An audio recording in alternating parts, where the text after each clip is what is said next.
Domain Expansion. Horizon of the Captivating Yapper.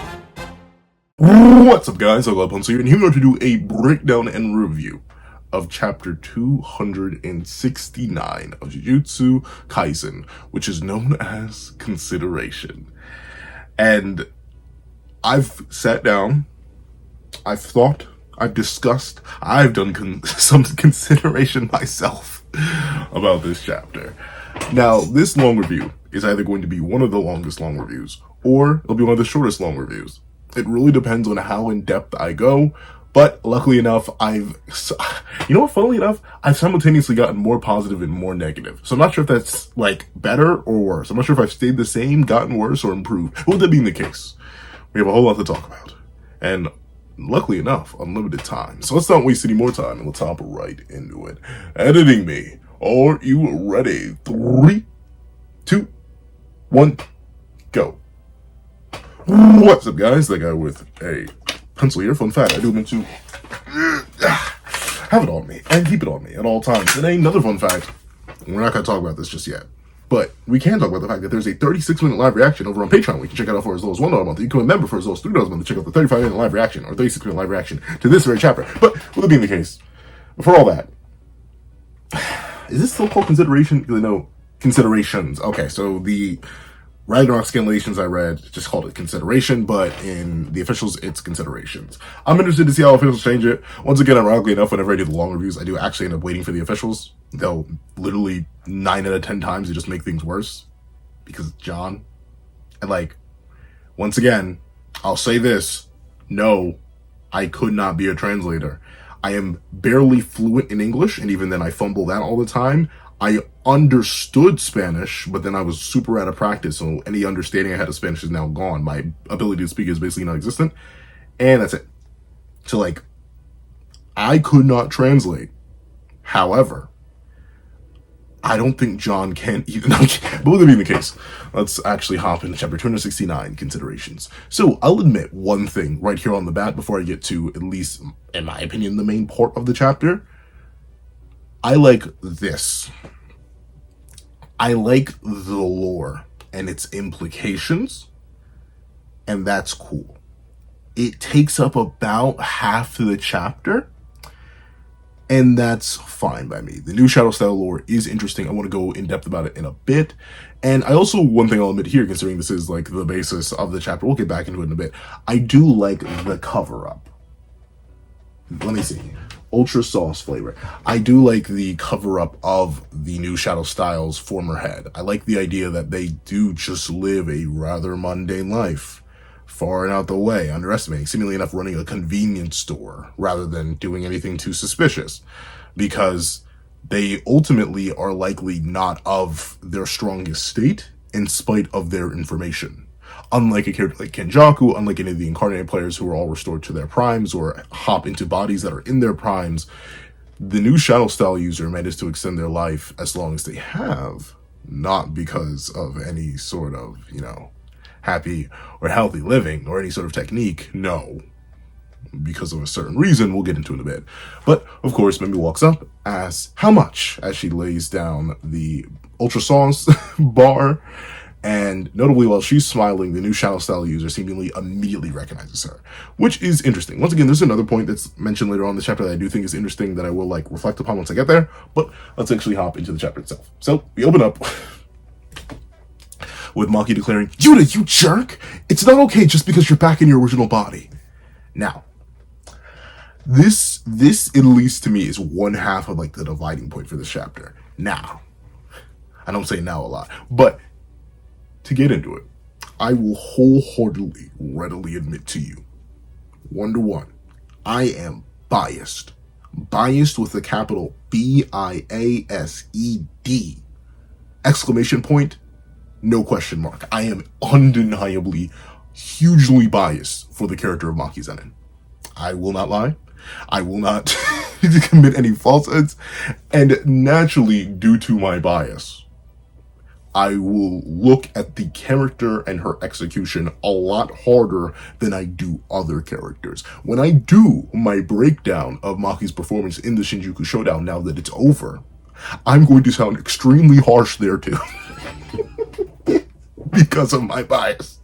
So when I get into why I am, I've come like it's the thing, right, where a lot of people in the original spoiler discussion, in the quick review, in discussions I've had outside of it, have like managed to drag me back somewhat from the vitriol I was feeling, but like it still exists. And since this is my review, I still want to give you my honest thoughts. Could I sugarcoat it? Could I be like, Maki's characterization is fine. I love the ship of Yuta Maki and it's adorable. The last two things I do someone to believe. I'm notably much more a Yuta Maki shipper than I am a Noba Maki shipper. Personally, outside of that one image and that one conversation they have, I genuinely do not understand Noba Maki shippers. I understand Noba Mai shippers more than that. Literally just because of that one extra from Gege where Gege was like, just to feed y'all hunger a little bit. And honestly, I low-key felt a little bit more chemistry between those two as well. But still, that aside, shipping aside, I like the character of Maki Zenin. I very specifically like her character arc post Sakura, really post Zenin Clan Massacre. Honestly, I'll be completely. I like her character post Shibuya. Even her interactions with Megumi, how she feels with the clan, to the role she takes of going to get the weapons, all of that, her willingness to fight back against her father in that moment, but when she knows she should undeniably lose that fight, all that. I appreciate all that, and I appreciate her character journey after that. I'm going to go more in depth as we get further into the chapter, and I'm going to make a whole video why I think Maki has not just turned into a Toji clone and has actually become her own unique person, despite the fact that a lot of her arc is simply becoming like Toji in the sense of realizing her full potential as a perfectly, or no, not, I call it a perfected heavenly restriction user, but technically Mekamaru is also a heavenly restricted user. And by user, I mean someone born with it, but a perfected zero curse energy heavenly restriction user, despite her whole goal, just seeing Sakurajima becoming like Toji. I think a lot of people just kind of read the, no, because here's the thing, right? I wouldn't even say it's people read the text and ignored the subtext, because it's not even really subtext. Because notably, if you know the story of Toji, you'll also understand the difference between him and Manga. But once again, it'll be more for its own separate video. But let's get into why I am so mixed about this. And notably, shock, horror, while I'm going to rag on Maki's characterization in this chapter for the most part, with little bits of praise here and there, I'm going to do a whole bunch of Yuta glaze and a whole bunch of Yuta defense, because I feel so bad for that poor boy. I know I'm consistently seen as an enemy of all the Yuta yuckers in existence. My apologies. I love the guy too. You're going to hear that a whole lot this chapter. But ultimately, the first point already, and you know, once again, it's a realm that I do need to like shift my perspective into, and that's a big thing that I'm trying to do. A lot of people brought up the idea that pencil. Remember, these are teenagers that finally had the time to rest and relax after the most intense battle of their lives. Of course, they're going to act like this, but once again, we're gonna. I'll admit, and that's the thing, y'all did manage to drag me back a bit, but I don't know. Like, I'm trying to think. Once again, I'm trying to put myself back in the teenager perspective. If I was worried that a friend who I deeply care about, or even like, I'm trying to think, if I was worried about a significant other that I was extremely worried about undergoing a specific operation or going through a specific trial in their lives, and they come out on top, and they come out and succeed in every single way with very minimal repercussions or harm to themselves, I'm not yelling at them. Even teen me knew better. Maybe kid me would act like this. I'll really admit, kid me was a terrible person. I bless my parents' hearts. I have no idea how they dealt with that little beast. But kid me would have acted like this. It would scream at a person out of concern. And that's the thing. One thing I'll readily admit, and everyone has laid out clearly, and I see it, and I get it, and I understand it, but I kind of don't like it. Yes, all of the yelling and dragging around and tussling that Maki does with you in this chapter is out of love, out of concern, out of care for the boy. And obviously, Maki is a teenager, and thusly, she is not thinking fully in her most rational mind. Yes, however, I do ultimately think yelling at the poor boy is not the answer, and I feel like it's something that Maki in Zero, when she first met Yuta, would do. But I feel like even by the end of Zero, Maki developed enough of a respect for Yuta as a character, and enough care for Yuta as a character to know that yelling at him isn't the nicest thing to do. Like, even when we get reintroduced to the dynamic right after Shibuya, where Yuta and Maki reunite, there's genuine, like, tangible concern between the two for their well-being. Ironically enough, it's a flip situation, where ultimately Yuta was perfectly fine, and he comes in worrying about Maki, and Maki's like, hey, everything's okay. I was honestly, if we were going to have a scene like this, I was more so hoping for a flip of the post-Shibuya scenario, where a Maki, understanding her own pain and understanding the concern for others, would be like, hey, Yuta, are you okay? I'm happy you got your body back, but are you feeling all right? What's with the stitch? All this, yada, yada, yada, yada. I was hoping for that. Yelling at him? It's not, and like, I get it. And once again, it's the hard balance, right? Because it really is a game of interpretation Kaizen. And that's the big game that I always find myself playing. It's interpretation Kaizen to the moon and back. Because, like, sure, my interpretation is that Maki, based on the loss of Mai, based on the slaughtering of her clan, based on the freedom she achieved in Sakurajima, and the liberation and enjoyment of said freedom that we see, both, ironically enough, in the original Maki, Sukuna, and Yuji fight, and also especially in the Sukuna versus Maki rounds, and the smile she had throughout the entire Shinjuku Showdown, I was kind of hoping that Maki had progressed enough as a character where she would be more willing to be free form about her emotions and her thoughts, considering that was her whole journey as a character up to that point, being free, acknowledging freedom, and thusly any sort of reversion or hiding of thoughts doesn't really make sense for her current character, even in regards to Yuta. And honestly, especially in regards to Yuta, considering the whole idea of freedom was born of the loss of someone close to her that she cared deeply about, just like how avoiding the loss of someone she cared deeply about would hypothetically make her even happier and make her even more joyous. But all that aside, the reason I feel like it's so weird is because we get the kind of Maki characterization that I'm down with. We get the kind of Maki characterization that I appreciate. We get the kind of Maki characterization that makes my toes curl a little bit immediately after this. As she's yelling at Yuta, and Yuta's looking, he's side-eyeing. And I'll admit, Yuta's reactions to Maki are all hilarious. The amount of jokes I've seen about them a level and strap, the heavily restricted strap, the back shots, the heavily restricted back shots, zero curse energy back shots, the Rika has to watch jokes. Like, I'll admit, they've been genuinely hilarious in ways I cannot fathom, and y'all moved way too fast. Like, the amount of jokes that came out at their velocity and their quality is crazy. I love Yuta's reactions. I love Yuta in this chapter. The poor boy, once again, I feel so bad for him. But with that being the case, look at what we get right here. A panel down. Maki? Oh, Megumi, how are you? My head is kind of spacey. Is this because of a limited void? Are you really okay? I want to apologize to everyone. Do it later. Anyway, you have nothing to apologize for. That's it. That right there. That's it. If it was a pre-Shibuya Maki, a pre-Second Clan Maki, a pre-Sakurajima Maki, she probably would have gotten more on Megumi's case. If you remember how Megumi and Maki interacted all the way back in Goodwill, before any sort of Maki character development, she was much more hard on Megumi, much more critical of Megumi. She treated him a lot like a younger brother. And of course it makes sense. I think he's literally, I forget how the family she works. Is she his aunt? How does that work? I forget who. Because Toji and her father are brothers, I think? So I think they're cousins. I don't think for some reason my brain is screaming that she's his aunt, but I think technically they're cousins. I forget. Hold on. I'll have to run straight to the wiki.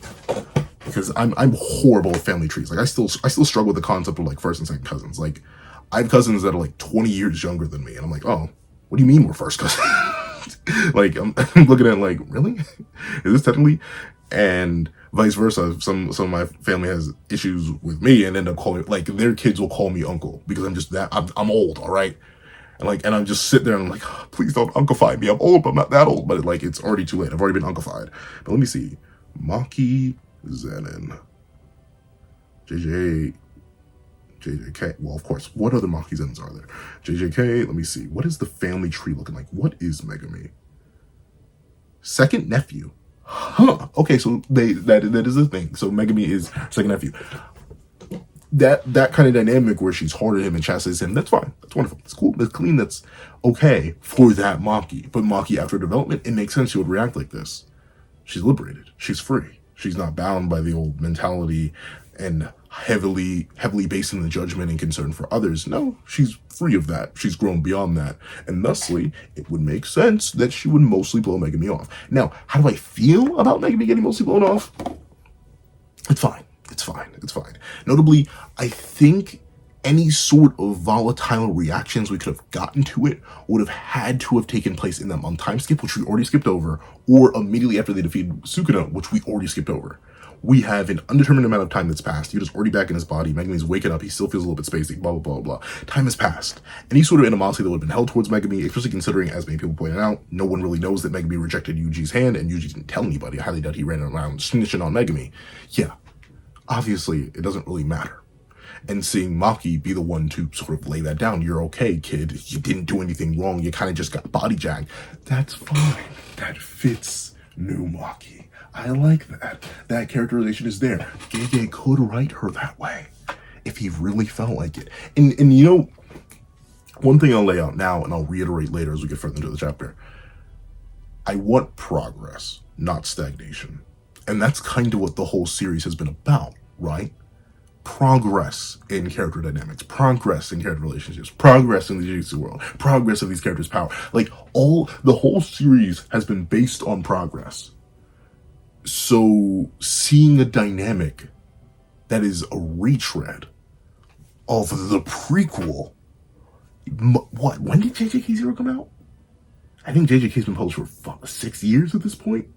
And the prequel came out well before that, I think like a year before that. So 7 years, seeing a dynamic from 7 years ago be dragged up instead of progressing that dynamic, I just don't like it. I don't like it. And like, it's fun once again, and it's so weird. I can't blame Yuta for it. One, because he's on the back seat of this. He's the one getting the malevolence trap. But he's the one dealing with it. And thusly, I can't blame his reaction. And I sit down and confidently say, outside of that one spark of hope with Ryu, that one spark of actually enjoying the battle, Yuta hasn't changed since Zero, because the whole point of Zero was Yuta changing and valuing life and getting friends. So like, Yuta's development, fine. It's okay that he's mostly static without like one bump and then he goes back down and he keeps living. I guess I've seen debate, especially when I previously mentioned that he was a mostly static character. I'm 50-50 on it myself, but I'm more so leaning towards not. Is Yuta taking Gojo's body technically character development because he was willing to become a monster? No, at least not in my opinion. Mainly because Yuta took Gojo's body out of respect for Gojo, and specifically asked Gojo, hey, can I take your body, using Kenny's technique? And also he did it risking his own life for the sake of his friends, which has kind of been Yuta's entire character ever since Zero. So is it a new angle of a previous character's motivations and thoughts? Yeah, but I wouldn't necessarily say that's like character development or like a sharp change or anything like that. It's like, you'll hear me say whenever I'm talking about My Hero Academia, the manga's ended. I'm not going to go into any deep spoilers about it. When the manga's ended, I say Midoriya Izuku is another fantastic example. Fantastic is 50-50. Once again, I need to do a reread of MHA and like do a retrospective and think about it and really think about how I feel about a lot of the characters in that narrative. But I will sit here and look you directly in the face and say Midoriya Izuku is a mostly static character. In fact, is just flat out a static character. His morals in chapter 1 are the same as his morals and ideology in chapter 430. I think that's the last chapter.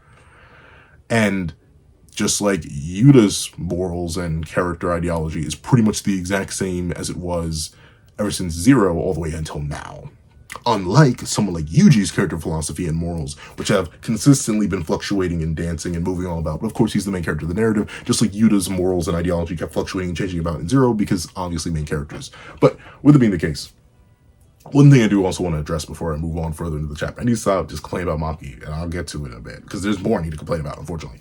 But one, I despise that filthy creature is still standing there. I hate Japan with every fiber of my being. But that aside, it's fine. And notably, once again, thanks to the indeterminate amount of time, we know Unlimited Void affects creatures with a control over their cursed energy differently based on how the humans needed 4 months to recover, but the cursed spirits only need like, what, a minute, 2 to recover? I've mostly come around to Megumi being fine from Unlimited Void. The only reason I'm still hesitant about it, and I mentioned this in the Should Megumi Have Had More Repercussions video, the only reason I'm a bit hesitant with it is because it really... I'm not going to say it undermines the Gojo versus Sukuna fight, but it really makes what I'm going to just flat out say is the change to Unlimited Void feel really, really plot induced. Like real plot induced. Because even like the biggest Sukuna sloppers out there, I think even I saw when the chapter came out, I think it's chapter what, like 231? I think 231 and 232. When it was revealed that Unlimited Void apparently also targets the soul and not just the brain, in spite of how it was originally explained, I feel like everybody and their mama kind of went like, huh? Like, it felt like an excuse. Now that it's been over a year, yeah, most people kind of just like, we've shrugged our shoulders and moved on. It's just, I guess that's how it works. For that one specific example, for this one specific point, so Sukuna could adapt for Mahoraga without revealing that he had Mahoraga out the entire time. Like, this and Megumi having little to no repercussions about it, when on either front, something more should be wrong. Because, like, if you think it's just Megumi's brain, right? The Unlimited Void information only gets into his brain, then what was the point of mentioning it goes to his soul in the first place? And if you think it went to, so essentially the argument would be, well, he only experienced 0.0001 seconds plus however long it took for Mahoraga to stab the ground for Sukuna's brain damage to take place. What, I think it was like a total of less than 10 seconds. And while, of course, a 0.2 second domain was able to do 4 months of damage, that was to regular people, not to talk of actual sorcerers. So you may be able to just scale it down like that. But even then, I don't know, feels a little bit wackadoodle-doo. Sukuna didn't mention it feeling spacey, he just couldn't use his domain expansion because of the brain damage. Still, that's fine, whatever, we can rock with that. But the reason that it bothers me is because we've had like a whole extensive explanations about how information feeding into a soul and soul data, and like soul data reading soul information in order to properly replicate and recreate the body. Like, we had so much discussion about how the information of a soul, the information that it contains, is important, almost like it was going to mean something, which is why me and so many others were confident that Megumi was going to have some more repercussions other than just being a little spaced out. What those repercussions were going to be, a lot of people, myself included, low-key thought he was just going to be brain dead for a while. By like a while, I mean like a while, considering how long it took people to recover, and the fact that the boy was hit by what? The first one, the second one, I think it's like 4? What, like 4 Unlimited Voids? Because remember, Sukuna, every single time we don't see Sukuna using DA, Megumi's getting hit by Unlimited Void. He's always getting hit by it. So those 3 minutes, 11 seconds that he was sitting there, that's 3 minutes, 11 seconds of Unlimited Void. Soul, a whole bunch, infinite information being shoved into Megumi's soul. Some sort of soul corruption, some sort of extensive need for recovery, something like that. Of course, you could go super dark ending where Megumi is permanently brain dead, but like, that's fine. You didn't have to do that. And I think that's why I've mellowed out on it now. Like, okay, let there be basically no consequence. It doesn't really matter. Now, it just, like I said, it just makes the whole idea that Sukuna could redirect Unlimited Void's hit specifically to Megumi's soul from Maharaga's adaptation, it makes it feel a lot more like nonsense.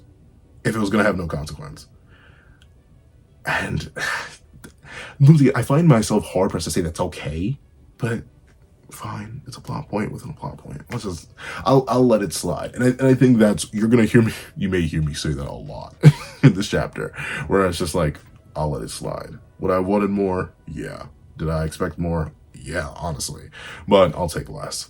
But with it being the case, we see that Megumi's like, wait, hold on. I literally am almost responsible for like slaughtering every single one of you by proxy.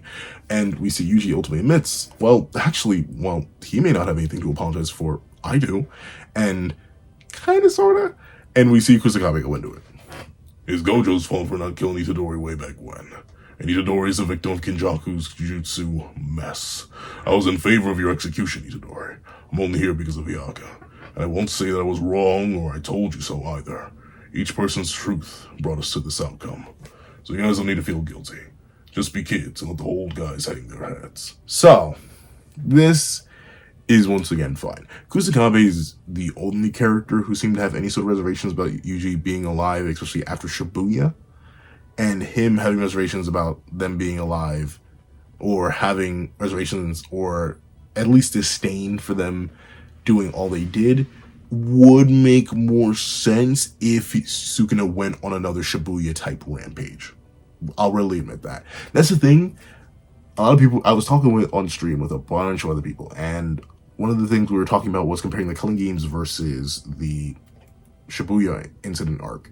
And one thing one of my mutuals brought up, Serena 2D, she brought up the fantastic point that the reason Shibuya felt so much larger scale than the Killing Games, and especially the Shinjuku Showdown, is the extreme loss of life that Sukuna propagated. Specifically, Sukuna propagated. Of course, you have the curses as well at the underground train station, but like, Gege makes a whole show of malevolent shrines slaughtering hundreds of thousands of people and leaving a massive crater in a populated area, showing the body count that Sukuna has is super duper high. And it was also casuals, nothing. He was doing it by accident, just running through, slamming through buildings, torturing curses, torturing Shikigami. Like, it felt a lot grander in scale on that front, because there were a bunch of nameless faces around to just add to the body count. Meanwhile, in the Shinjuku Showdown, since they evacuated Shinjuku, or it just wasn't populated, the scale felt a lot smaller, in spite of the scale unironically being a lot bigger in some ways. Unless you use Anime Jogo, Anime Jogo does destroy a whole bunch of Shibuya all on his own. Realistically, when you think about it, Gojo and Sukuna did way more property damage than, well, maybe not way more, but at least an equivalent amount of property damage that Sukuna and Jogo did in the manga in their first chapter of actual real combat. Throwing around buildings, slicing them in half, like a lot of that is what those two did immediately. Not to talk of the unlimited hollows, the malevolent shrines that popped off. And with the massive drop in loss of life, only 2-3 lives being lost here, it would make sense that Kusakabe and no one really has too much of a drastic reaction. Sure, did they lose Sasori Gojo, the strongest sorcerer today? Absolutely. Will that have consequences? Probably, but we won't have to worry about them. And thirdly, he lived. I bet he's happy about that. But the idea that you guys don't need to feel guilty just be kids and let the old guys hang their hats. I like that coming from Kusakabe once again, because he's the only person who would have any sort of repression or did have any sort of like specific opinion on the life of these teenagers who had no control over their actions. But I will admit the feeling I feel bad for Nobara in specific, because like she was the vessel of nobody and kind of just got ganked by a special grade curse early on. So I feel bad for her, but it makes sense to include her in the shot considering it's a trio and they're all kids. But ultimately, we do get to see that Yuji asked the questions that a lot of people were waiting for. Hey, Akozu-senpai, how did you return to your body? And we have the explanation. Yuta says, oh, I owe it to Rika. When she didn't follow me into Gojo's body... there we go, Gojo's... Wow, John, translating better. They called him Master Gojo. I know Sensei and Master literally mean the same thing, but still, it bothered me when I read Master Gojo. I was like, whoa, what do you mean Master? But at least, didn't follow me into Gojo Sensei's body. I thought I'd lost my connection to her. But Rika was using reverse curse technique to repair and sustain my body, which Eri had worked on. When Kenjaku's technique burned out due to the domain, I thought I was dead, but... So, I've been convinced. Someone said it in Sendai. I've reread Sendai somewhere. I do not remember that statement, bro. I do not remember that statement. But once again, according to them, the statement comes from Ryu. And while Ryu did end up being right about the conditions for copy, which I really don't like because it nerfs Yuta even more, but since Ryu did end up being right, I guess I should have just taken that, okay, Gege told us the conditions for copy, and we should have just taken that Rika being a Shikigami from Ryu. But then again, I remember him calling Rika a big thing. I don't remember him calling her a Shikigami. But ultimately, Rika can use RCT.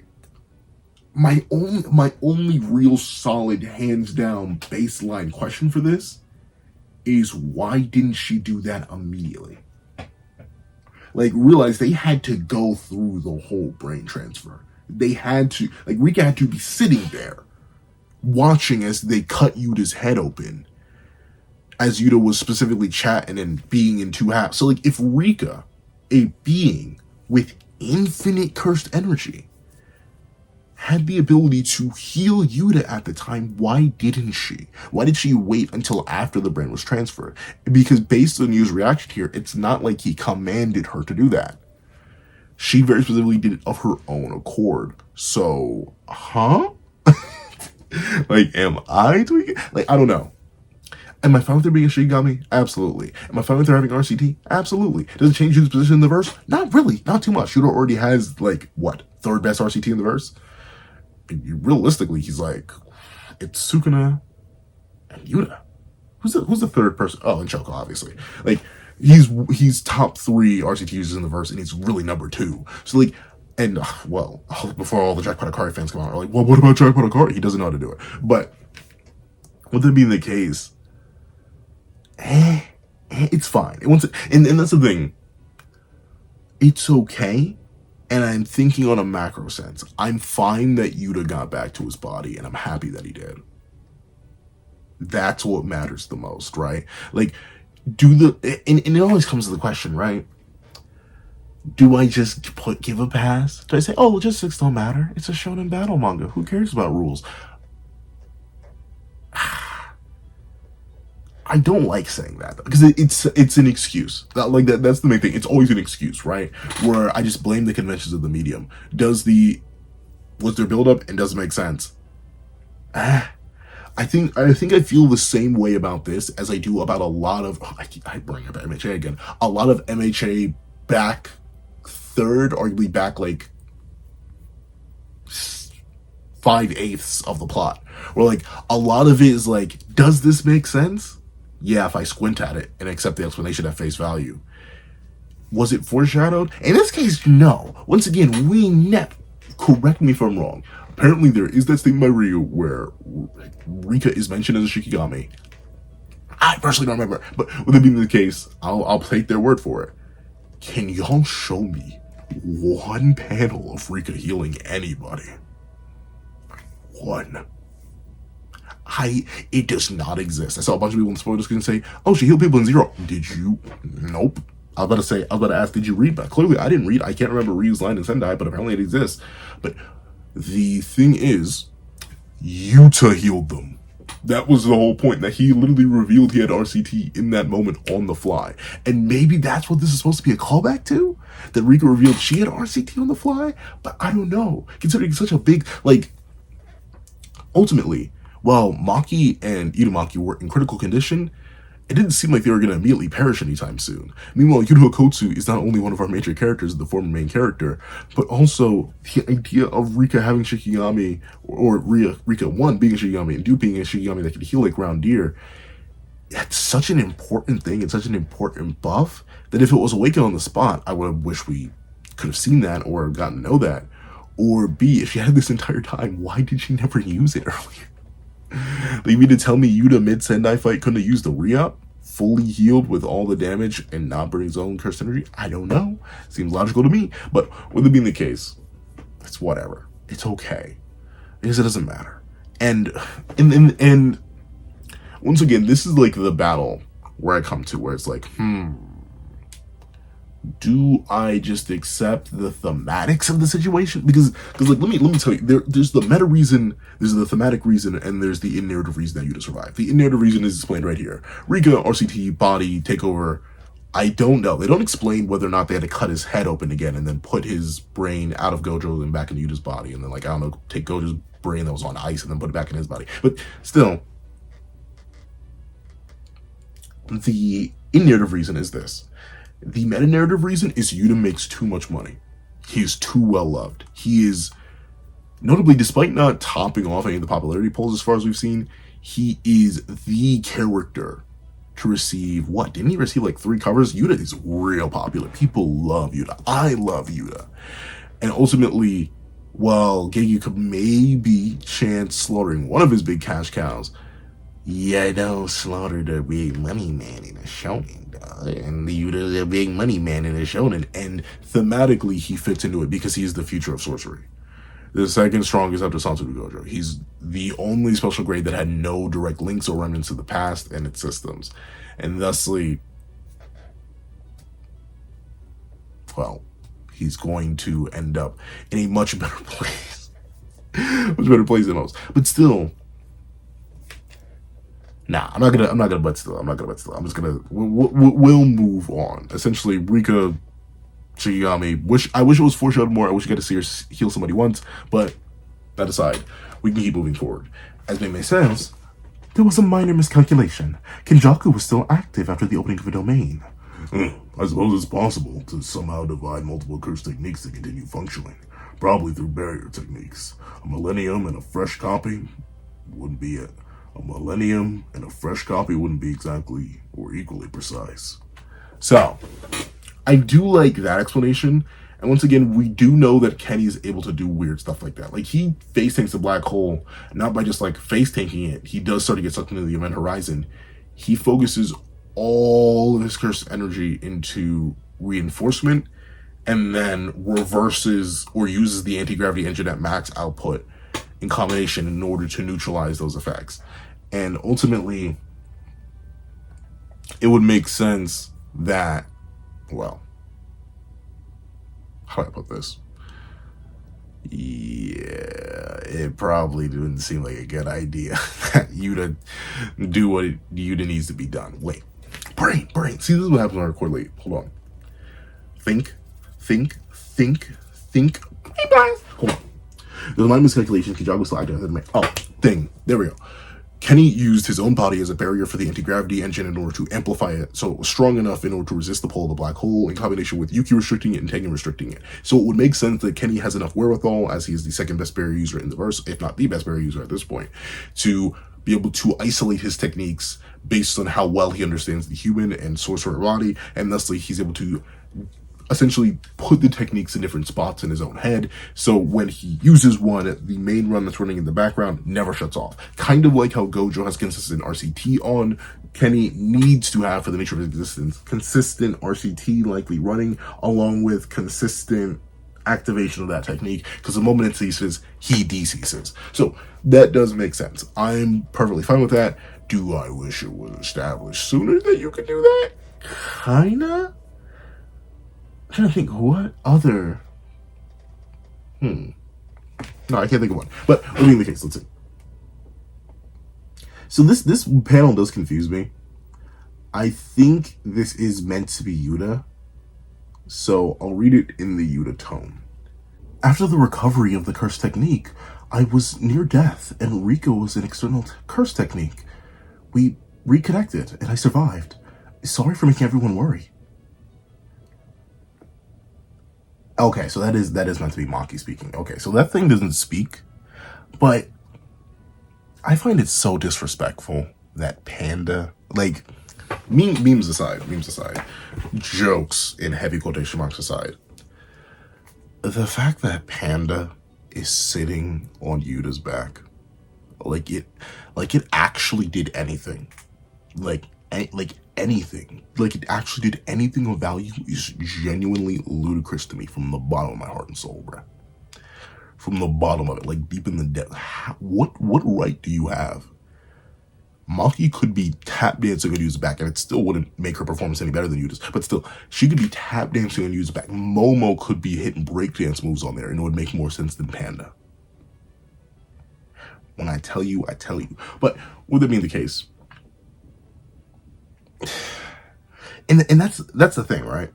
I'll take it because but the thing is, what is an external curse technique? Rika? I suppose Rika. But like, what does that mean though? Same curse technique in the same way that the 10 Shadows is a curse technique, but that's an innate curse technique. That's the thing. It's the reason why I was so adamant, and still mostly like, I don't remember the read statement, and so far that was the only thing I saw of people saying that, oh, Rika's always been a Shikigami. Proof. Oh, it doesn't exist for the most part. Hey, bada bing, bada boo. But external curse technique. I know she's external curse technique storage. Like all the data that makes up the curse techniques that Yuta holds, Yuta doesn't hold himself. He gives that to Rika because she's very specifically because she's very specifically not a Shikigami. She's a curse that is attached to him. It's why he's called the cursed brat by Sukuna. It's why everyone acknowledged him as the cursed boy. It's why Kenjaku mentions, oh, he's the boy who had to detain a loved one's soul in order to do, like, Yuta and Rika are connected yet separate entities, kind of like an inverse variation of those cleaner fish and the fish that they clean, the teeth of those large fish that the cleaner fish go into and do that. Like, yeah, technically the cleaner fish are an extension of that fish, just as the fish are an extension of that cleaner fish. Or like, for a more clear example, in case you don't know what I'm talking about, clownfish and sea anemones. Like, that's not just a thing in Nemo. Like, that's actually a symbiotic relationship. That's kind of how I view Rika and Yuta. So, her being a curse and suddenly shifting to Shikigami completely, it feels weird, but it's fine. It's fine. It's fine. It's fine. We have the explanation. I'll take it. Doesn't matter. Yuta got his body back, and thematically, Yuta needs to get his body back. Ultimately, Yuta's dying wouldn't really make sense thematically. I'll be completely honest. I don't know why I ever wanted it. I think it's just because I expected something different at JJK. And not different in a good way, different in a weird my way. But with that being the case, we see that Maki does not care. As she says, who cares about all that? The issue is that you had acted properly, we could have won more easily. First, consider the surprise attack on Kenjaku. I should have done that. And then there's the plan involving Higuruma's sword. Combined with Toge's remote curse speech, we would have won easily. We should have had Higuruma carry a recording. So, a few things here. First things first, I am in the camp that Maki could have done it too. Everything, including stopping all the road curse spirits. I know people are going to look at me and be like, I know you're all going to look at me and be like, Pencil, are you genuinely insane? No. Do you remember what Maki did on her immediate introduction? The first time she awakened while she was half blind, missing some of her internal organs, and so on and so on and so on. Oh yeah, she slaughtered an entire room of grade 2 and below curses in an instant. Like, she awakens right as the curses are about to reach her and Mai, and well before her proper awakening back in Sakura-jima, where she gets exponentially faster and better understands her abilities, and also is fully healthy for the most part after healing in Mio's domain with her healing factor. Yeah, she perception blitzes, one-shots all the curses before Oki can even take like 20 steps.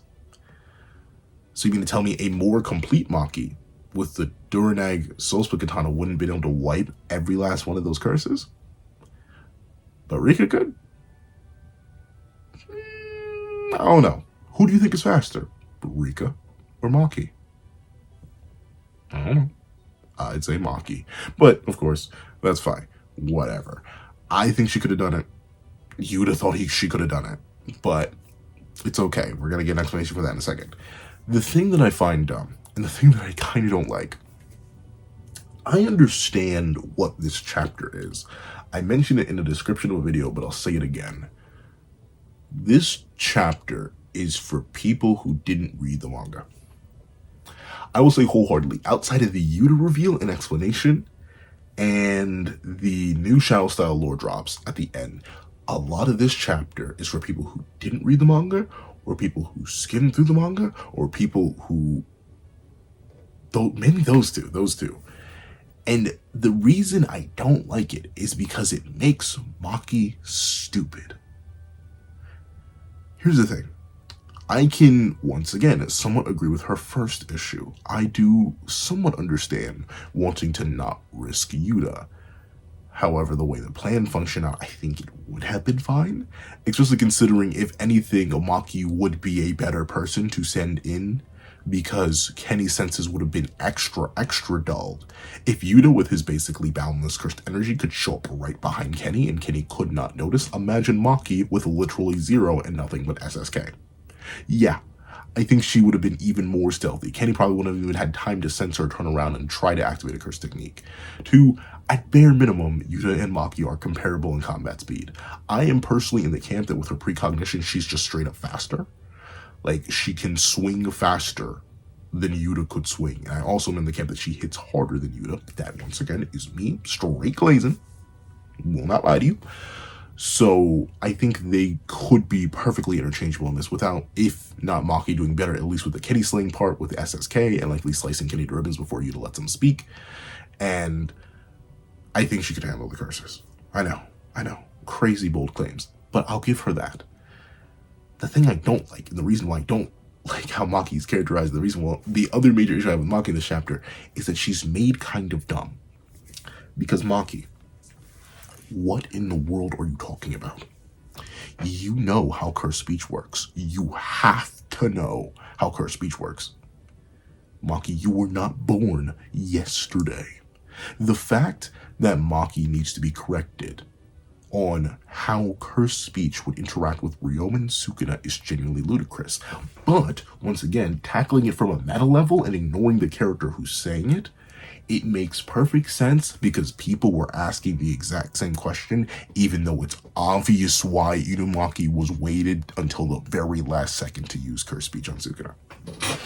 It is so crystal clear that I remember when people started bringing up these hypothetical what ifs, I was looking at them funny. Because I'm like, what on earth are you talking about? We know how cursed energy backlash works. Are we huffing some straight liquid copium, straight liquid gas? What are we talking about?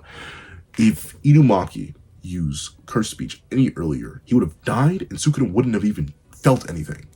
The reason they waited so long is because Sukuna was that weak.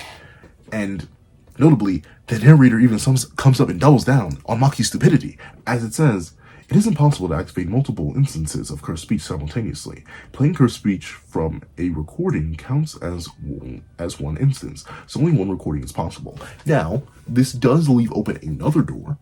There were some people who came with this idea, and this idea I could hypothetically see being incorporated. Okay, Inumaki's cursed speech recording needed, absolutely required. You only have one of those, save that. For when Sukuna's as weakest, so Inumaki doesn't die from the blowback, and he actually does something with it. My question is, why didn't Yuta make a cursed speech pre-recording? Would it have nullified if he pulled it in his domain? I'm assuming that's why. And if that's the case, I'm fine with that. And I don't need an explanation for that. I'm going to assume it works like that too, where ultimately Yuta would rather have cursed speech on deck in his domain expansion rather than having to save it for a possibility that may never come. I get that. And plus, Yuta has other roles, including his cursed techniques, cursed speech being one of them. Meanwhile, Inumaki had no role but to be used as a tape recorder because he could not participate in the battle as he was down one arm. So I'm perfectly fine with that. I don't like that Maki in particular asked it. I would be fine if Momo asked it, if Miwa asked it, if that filthy creature panda asked it. But the fact that it's Maki, who's known Inumaki for over a year at this point and should understand how curse technique blowback works, half the reason because she's literally been there. She literally sees, I think, am I tweaking? Doesn't she see it in Goodwill? No, I don't think she sees it in Goodwill. But she should know how curse speech works. Maki's not stupid. And to have her ask this question and have her corrected by the two characters she's corrected by is crazy. Toto Aoi has to come in and explain to Maki, like she has a negative IQ, which I guess for this chapter she does. But my Boogie Woogie can't target you, Maki. Even Akotsu pulling off the surprise attack without any assistance was risky. Besides, Rika's strength is necessary for stopping the cursed spirit manipulation from raging out of control. So, three tripart things. This is interesting on multiple fronts. One, Boogie Woogie can't target Maki. Yeah.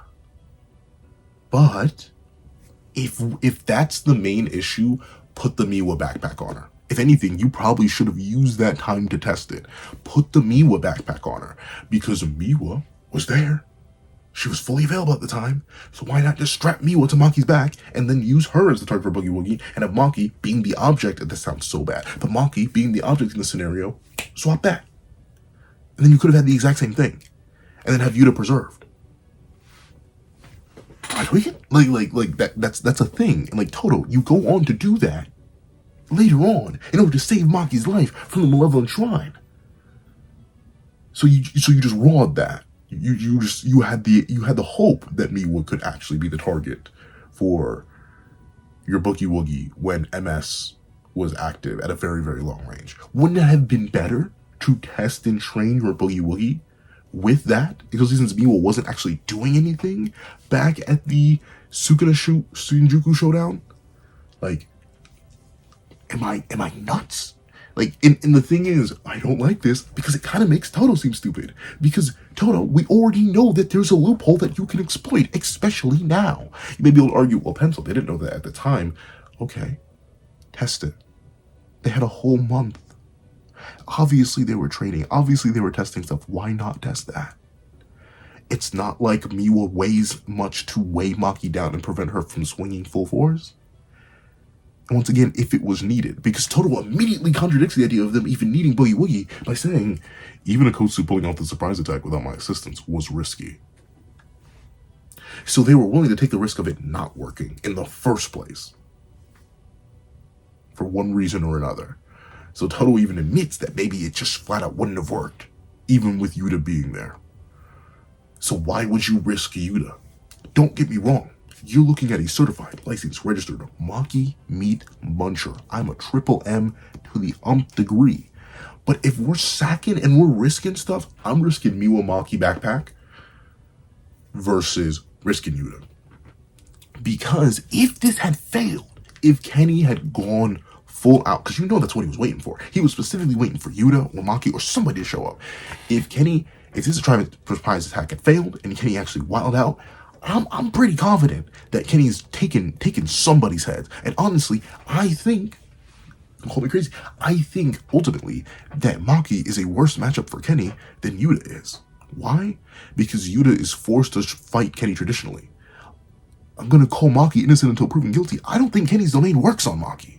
And that's his trump card. And I don't think her spirit manipulation spam is gonna work on Maki, because she literally one-shots them all and would blitz them all.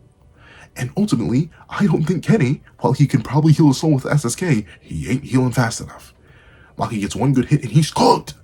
So not only could Maki do all the same things, but if it had failed, which you needed to test anyway for later precautions against Sukuna, you probably should have done it. But once again, these hypotheticals don't even matter because it's already too late, Maki, and it's already too late, Toto. But with it being the case, Rika's strength, I've already addressed this. I think Maki could do it.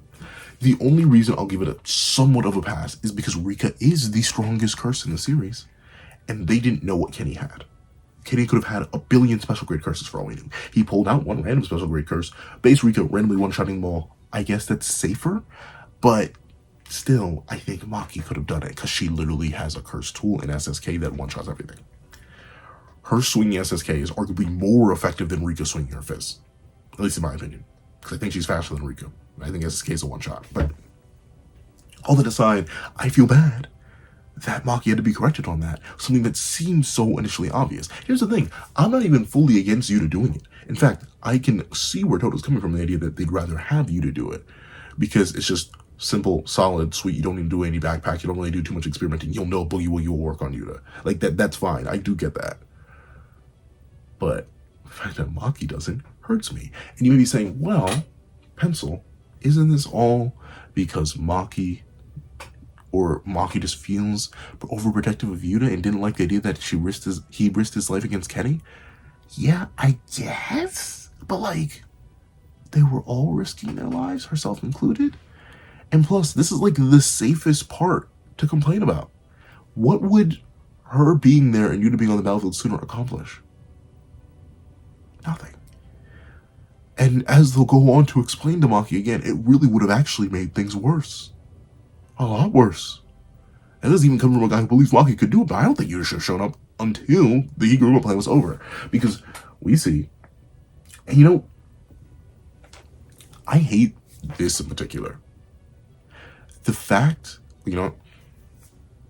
hold on a second, I have to do it. And Toge's cursed speech had reduced recoil because of the timing.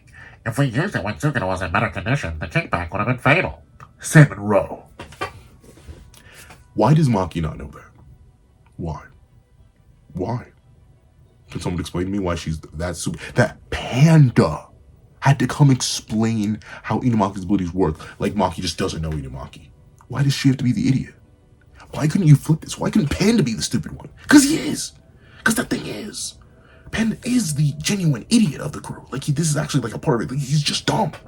Or you could have had Miwa ask it, or Moma ask it. You could have had any other one of your many random worthless characters who didn't have any character development and are mostly worthless to the grand scheme of the narrative ask these stupid questions for the people who didn't read the manga. Because once again, that's all I'm looking for. It's what I need to look at this on a narrative level in the universe, why I don't like it, even if I understand it on the meta-narrative level. This is specifically for people who ask these questions. But why does it have to be Maki? Why does Maki have to be corrected by Panda as if she doesn't know Inumaki? Why is she this stupid? I've seen it rationalized as in the idea that, oh, well, maybe, Pencil Man, Maki didn't know because she doesn't have cursed energy and she doesn't know how the blowback works. She's known Maki for over a year. At this point. She knows how cursed speech works. For majority of the time that she's known Inumaki, she's had cursed energy. Knows how it works and didn't have the curse resistance that she now has with being a perfect heavenly restriction user. She spent enough time with Inumaki that she should know how his technique works if Panda knows how the technique works. If Yuta knows how the technique works. If everybody knows how the technique works. Why does Maki have to be the idiot? Not only does it feel like it's mostly either stagnation or regression of her character, but also she has to be stupid to facilitate a lot of this. And I can't just chalk all this up to, oh, she's emotional over Yuta. Because even then, I don't like that. But still, I'll let it slide. Maki has to be stupid because someone has to be stupid. Someone's IQ has to drop by 150 for this to work. For this chapter, in its innate premise of being a review of a battle that's already happened, yes, someone has to be just straight idiotic. And don't worry, Maki's not going to be the only character to get hit with the idiot stick. A lot of characters in the chapter are going to get hit with the idiot stick for one reason or another. As we see, Higuruma explains, Sukuna was playing around. He could have killed me at any moment. If Akotsu had been around, he would have killed me instantly. Besides, cursed speech is easy to counter, right? I'm the one who decided to use it inside of Kotsu's domain barrier without any external opponents. After all, harmful acts are impossible inside my domain. Once again, this is stuff that was likely discussed in the planning phase. Why is Maki suddenly struggling to comprehend this? This was the plan. The plan that you agreed on the month prior, before the Shinjuku Showdown. What is complicated? What is was it in one ear and out the other, Maki? Who? Am I tweet like, is Maki just dumb?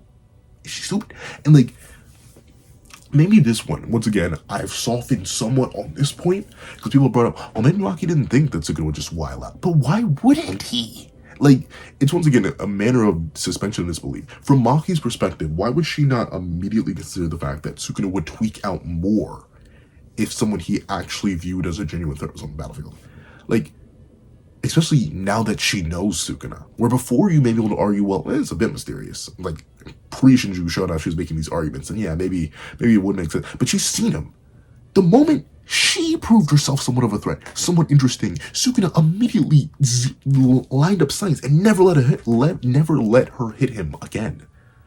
So you mean to tell me Maki, who now knows how Sukuna operates, now knows how he treats threats, would now suddenly be lined up in the perfect position for Higuruma to cook when Yuta's there? Is she stupid? Is she an idiot? I guess she is. For the sake of this, the fact that Higuruma, the guy who's been a sorcerer for 2 months, oh, but Pencil, he's an extreme prodigy, fine. The extreme prodigy sorcerer has been a sorcerer for 2 months, has better battle IQ and understanding of Sukuna despite interacting with him much, much less than Maki did, is absolutely wild. Why does she have to be this dumb? Oh, wait, it's so we can address it for the minute. And that's the thing. But I think the reason it bothers me so much isn't just because it's Maki, but obviously that does help a lot. Isn't just because it's Maki, it's because you could have had your cake and eat it too. You have a fair share of characters who either could have not been included in the planning phase, who could not know Inumaki and his abilities that well, not understand Higuruma and his mentality that well, or not understand Sukuna and his mentality that well. All in this chapter. Panda never even met Sukuna. Outside of that one interaction back in Shibuya. It could have been him. But you may say, oh, well, he clearly knows how Inumaki's abilities work, just like Maki should. So who else do we have? We have Momo from an entirely separate school district. We have Miwa from an entirely separate school district. We have Ino, who is not a student in line with these guys. Like, you have so many other characters who could be in the perfect realm to ask these questions and be put in a development place where they could be asked, and it makes sense that the certain characters they would have to clarify because they had actual interactions with Sukuna. They may not know how Inumaki's abilities work. They may have a different opinion on how Yuta could have been utilized just based on what they know about him and what they witnessed. But not Maki. Why does Maki have to be the idiot of all characters?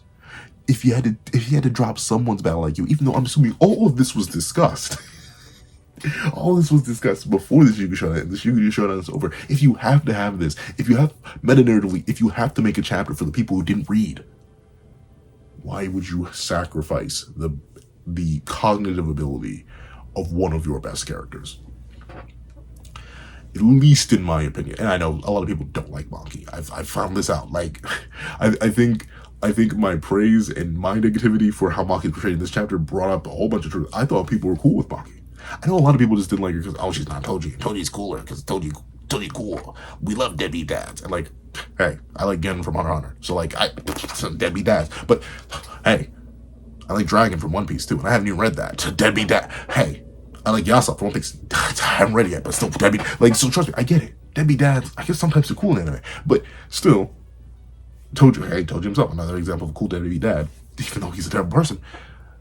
I thought Maki had a bit more positive sentiment on her side, but I guess really no one likes Sakurajima Colony except me and like 3 other people. So like, maybe that's it.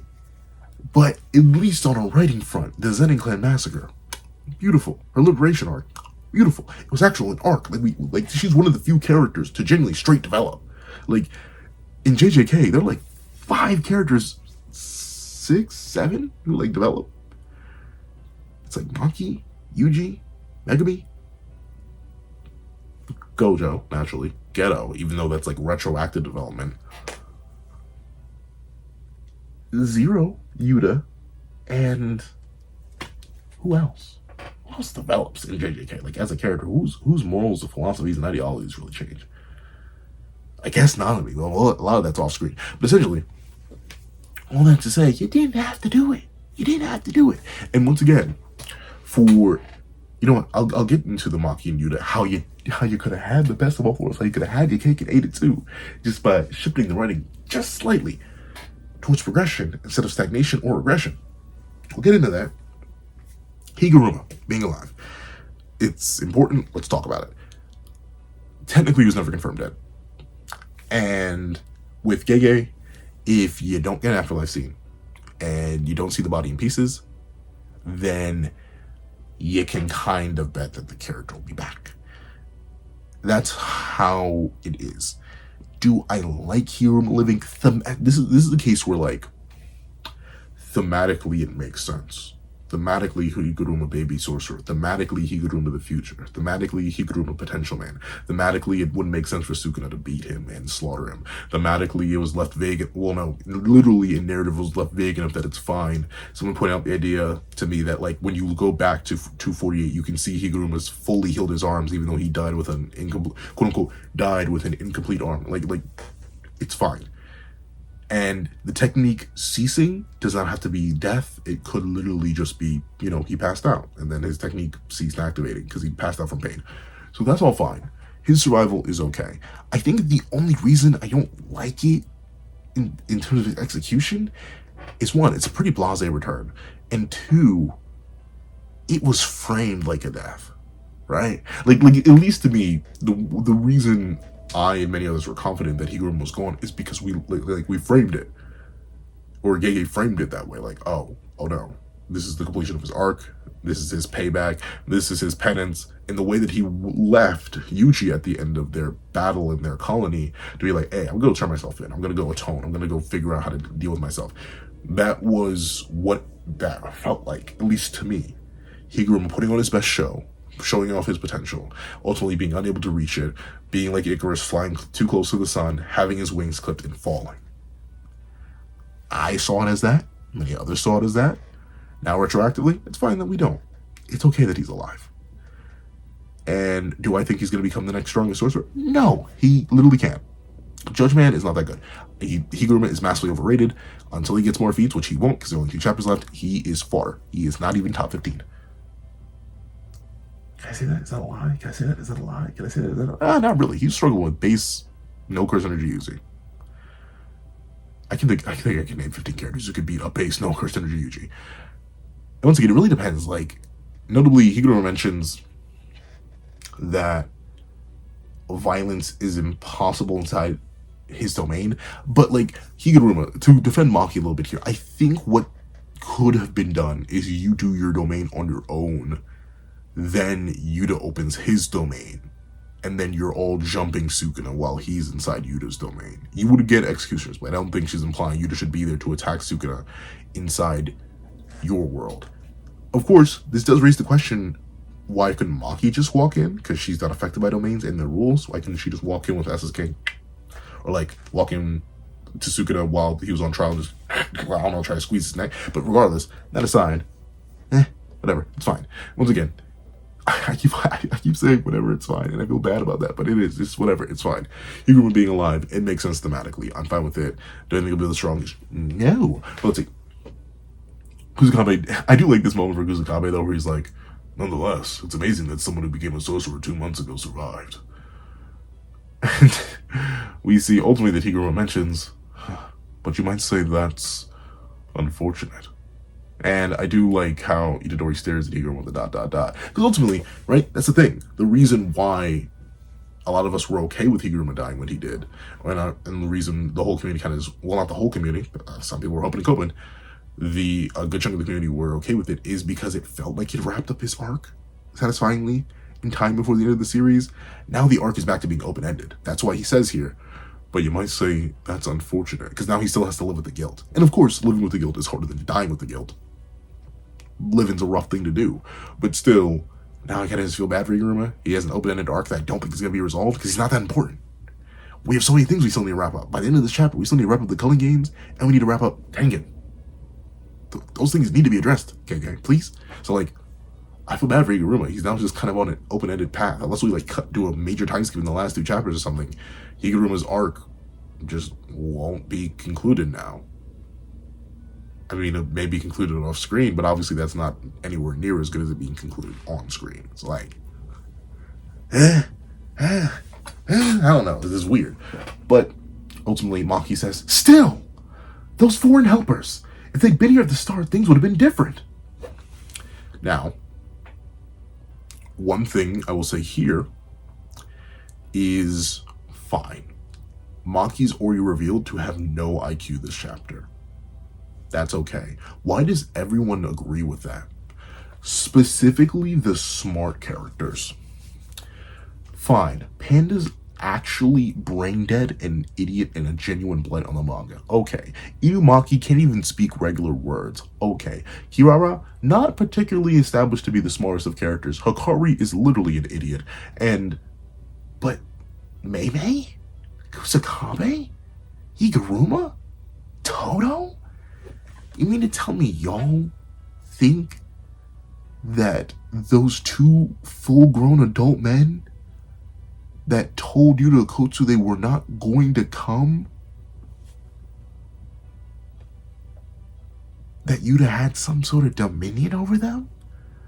Like it reminds me of that, like, what now is the famous quote from that Teenage Mutant Ninja Turtles run on Nickelodeon, not Rise of the TMNT, the one before that, the 3D animated one, where Leonardo says, "Why didn't you tell me?"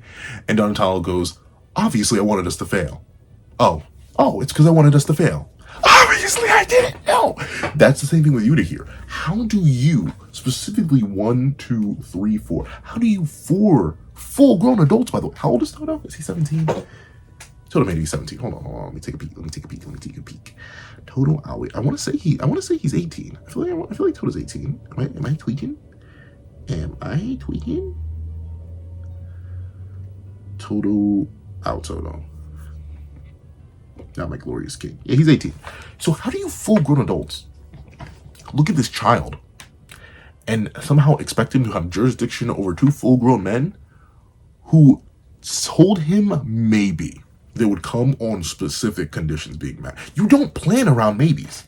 Am I, like, at least for me, right? Whenever I'm planning things, I'll ask people to come with me, right? Like, recently, I planned a vacation way back when with a friend. My best friend of many, many years now. I've known that man longer than I haven't known him. And I had thought about asking other people to come, but I know what their answers would have been. Maybe. I don't plan around maybes. I didn't book any extra tickets on the idea that somebody may come. Just like I wouldn't alter the fundamentally life-changing, life-risking plan around 2 characters who may have not shown up. So why are you 4 getting mad at Yuta for something he had literally no control over? And here's the thing. If they were there sooner, Kusakabe, you'd be dead. You would die because Miguel would be there sooner. And Sukino would be nerfed sooner. And then Yuji would have never hit his black flag. Like, legitimately, they showed up at the perfect time, and they weren't even meant to show up, as Yuta himself immediately says. But they said they wouldn't come. I said they might. And Maki says, but they came. But that wasn't a guarantee. Why would you plan around that? And he couldn't control them. I don't know. Like, sure, Maki's being an idiot this chapter, and really, really emotional over her boy toy Yuta. Haha, whatever. But I don't get the other characters getting mad. Other than the idiot characters, like these 4, the other 4 I don't get. Because they should know that Yuta does not have control over fully sentient, full-grown men. That's like getting mad at Yuta for not forcing Kamo to come. Like, oh, well, that's like Maki saying, well, if you had forced Kamo to stay here, then he could have helped with Lummy Blade or something. Like, that's stupid. Why are they being stupid? Like, why are they being stupid? But, once again, it all goes back to the meta-narrative. It's for the people who didn't read the damn manga. Like, of course, if you're, I don't want to say, because that's the thing. If I say, if you're stupid or didn't read the manga, that sounds mean. Because I can't read. I'm illiterate. This is a picture book right now. You can't see them in my ears, but I'm actually listening to this through audiobooks. I'm having the chapter read to me by a friend. I'm actually fully illiterate, so I can't read. But if you could read, and you read the chapter right after Miguel and LaRue were reintroducing the narrative, and I think it was specifically Miguel when they came in and clutched up and saved Uyui and saved Kusakabe, then you would know that Miguel is a full-grown sentient adult who had his own free will. And Yuta Okotsu literally went and begged, offered to get on his knees and beg for Miguel to come. And Miguel still said maybe, only to say no to Yuta's face for the most part, and then have to be convinced afterwards by LaRue, referencing back to Ghetto, which Yuta had no control over. And why would you plan around something you have no control over? Right? That's stupid. I don't know. And once again, the reason it bothers me so much about these characters for stupidity is because Maki says, but they came. Okay, Maki, if you're focusing on what happened, then you should know that Yuta's fine. So this statement of, but they came, oh, so we should have planned around their hypothetical maybe inclusion, even though they came completely at their own free will, on their own terms, then it should be okay, because Yuta's back in his original body, Maki. It happened. The conditions are met. Why aren't you happy? Huh? Oh, is it because your logic doesn't make any sense? Is it because the logic of all these characters looking down on Yuta, who literally backpacks you all, doesn't make sense? That's the thing. I feel bad for Yuta because he's getting ragged on for the stupidest thing. But I'll save it. Once again, like I said, I've softened on this chapter thanks to some of my mutuals in the comment section and stuff like that. So we'll stay. Well, we're just going to keep pushing. This is clearly going to be a long one. I've been recording for an hour and 60 minutes. But one thing I'll admit, it's once again, it's that balance. I like it. I asked for it. I'll take it. I'll put it in my little back pocket. But it raises more questions than it answers. Yuji explains. Finally, they don't get a name, but thanks to Okotsu-senpai's cursed tool, I was able to hide my fingers. Wouldn't gloves have worked? Go to the hardware store. Go to a hardware store. So, Maki, once again, you know what? This one I'll let slide because she doesn't have the same omniscient perspective that we do as readers. She's another third-person perspective watching the narrative. But, Maki, those things were insanely durable. Like, stupidly durable. Like, durability-wise, those 2 gauntlets scale above domain-amped Yuta. Rika. Well, maybe not Rika. No, I'd say Rika, or at least unmanifested Rika. And Yuji. Like, they took full output malevolent shrine. They took multiple dismantles. I think they took a cleave. They took multiple hits from Sukuna. Like, those things were dumb durable for no reason. They don't have a name. They don't have nothing. Am I happy that we know where they came from? Yeah, they came from Yuta. Neat. Where did you get those? And why didn't everyone have them? Did you have multiple curse tools of this caliber, or was it just the one? Where did you get it from? Why is it so durable? Why did you only give it to Yuji? I don't know. But and that's the thing. It's kind of how I felt about the end of last chapter, where this chapter, it is providing meaty answers to things that I did ask. Mainly just this thing. And obviously how Yuta got back to his body. It's providing answers, but the answers raise questions. And like, not in the good way. Like, notably, Attack on Titan. Wonderful series. Love it. I've come around on the ending. Ironically, my old review for chapter 139 and 139.5 are still on the channel. Crazy thing how long ago that is. But like, I've mostly softened on the Attack on Titan ending. But with that being the case, ending aside, when Attack on Titan gave you answers and they raised more questions, that's definitely a good thing. Because it just drew you further into the narrative. But here in JJK, where I'm getting answers and I'm asking more questions, it kind of just either breaks the narrative, which is very, very fragile, or B, this isn't good. Because I know I'm not going to get answers to these things. So yeah, Yuta got the gauntlets. Where do you get them and why didn't more people have them? We're never going to learn, are we, Gege? You're never going to give them a name, are you, Gege? Okay. But I got an answer. So I guess I should be happy. I guess I am happy. Huh? But, and Maki being so dismissive and so hard on Yuta. I'll read this next part first. Thanks to Akotsu-senpai, we prevented Suguna's second domain. I'm saying it could have worked out before that, and you've been proven wrong on every count, Maki. They don't backlash you on the Miguel and LaRue stuff, but they're idiots for that. But like, Maki, you've been wrong so far.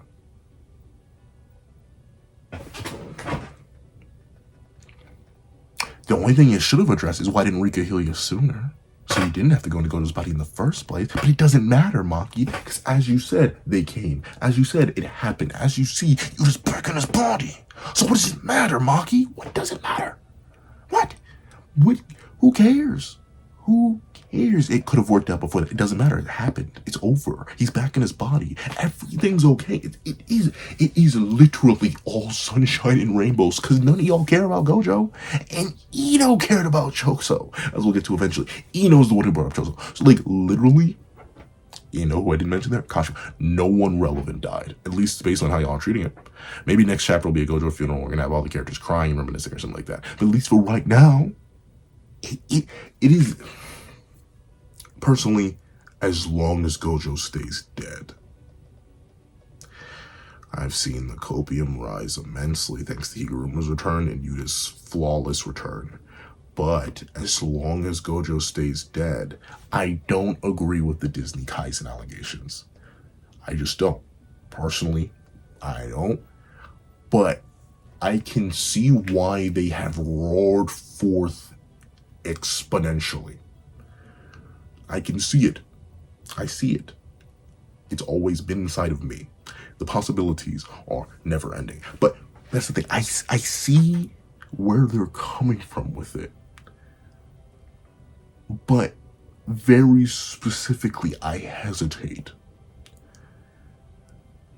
And it just comes down to the matter of like execution of these things and what needs to be sacrificed in order for the execution to occur. And while I do think the happy-go-lucky ending is fitting for a shonen, and I think it makes sense for the characters who did live versus the characters who died, I still think Gojo, Kashimo, and Choso all represent ancient Jujutsu history in some way, shape, or form, so I'm okay with them all dying. I can see why the revival of Higuruma, or the not end of Higuruma, and the casual revival of Yuta on some ability that Rika's never shown before, and a procedure that took place off screen, I guess, gets on some people's nerves. And it makes them scream Disney. Yeah, I get it. And Maki's absolutely garbage critiques are just so horrid, because it is the purest, I forget which one of my mutuals said it. One of them literally said, it's like Gege went to Reddit. or a public post comment section and specifically picked out all the people who clearly did not read the manga and decided to write a chapter for them as if they would read the manga suddenly on this chapter. Because like that's my thing. Who's this chapter for if it's for the people who didn't read the manga? Do you think they're suddenly going to read this now? Do you? Because I don't think so. They didn't read the first 268 chapters. I highly doubt they're going to read 269. So who's this chapter for? Because it's clearly not for the people who read it. Because a good chunk of the chapter is a waste of time if you've read the manga. And if anything, it does detrimental damage to characters who are already in the manga. But it can't be for the but it is for the people, but it can't be for the people who didn't read the manga because they wouldn't read this either. So like, what kind of Schrodinger's cat are we looking at right now? Where if you open the box, it's not for you, and if you close the box, it may not be for you. Like, what is this? But ultimately, I find this okay. Like, I don't know. I just like the male wife allegations. You just not beating them. The female husband allegations. Maki, there was never a competition. But I don't know. It feels so canned, stagnant. It feels as if Gege didn't want to progress the relationship. He wanted to keep it in the exact same spot when you could have just had progression. This is the same kind of, especially towards the end, where we're going to see Toge and Panda laughing at their, oh, so quirky, so funny relationship interactions. It literally is the exact same scene from Zero. It's just that one character is much more, both characters now have visible scars. Yuta with his head scarring and Maki with her burn scars. That is it. And that's whack. Especially considering how much this series is based around progress. But regardless. Good thing waiting inside Rika was possible. We were able to follow up with an attack immediately after Gojo. And that drew Urame away from Sukuna a bit early. And that's thanks to Akotsu. So Akotsu once again getting infinite credit. Interesting? Rika was just there in the sky. I don't know. I guess I'm glad it's answered. I never really questioned it. I'll fully admit I never questioned it. It was a thought that didn't cross my brain. But look at me. I'm not a manga reader. I'm clearly illiterate because I should have been banging and asking for this answer too. I think it's neat enough. I guess she just ate the TVs afterwards, or she spit them out. This kind of just probably plays into like her whole, she tears open her chest pocket dimension kind of thing. Interesting. Rika can fluctuate in size. We've seen that before. A manifested Rika fluctuating in size. That was kind of weird. I don't think we've ever seen that, but still, that's fine. So she just contained everybody. Notably, she has to be pretty massive here too. Because remember, these were a tall stack of multiple TVs, and they're like multiple people all in there. So I think this Rika must be just gargantuan, like even bigger than fully. Like this has to be the same Rika that was the size of like fully manifested Rika when she first manifested in that like detention center or that school all the way back in Volume 0. She must be massive to contain what she contained. But that does also explain how Kashimo kind of like flew without the ability to airwalk or fly. He just launched it at Rika's mouth. Rika may have literally hawked him like a loogie and sent Kashimo towards Sukuna. So, neat. Hakari falling from the heavens, I guess this also kind of explains that too, because they were just up in the air. Neat. I'm fine with it. Nice little detail. Actual lore. I'll take it. And this is the part I do like. This is the part I do like. I'm responsible too. I prepared with Miss May for Sukuna's domain, but I couldn't get a hold of Choso Itadori. A problem with the curse technique area? No. The problem was less distance and more Sukuna's curse energy.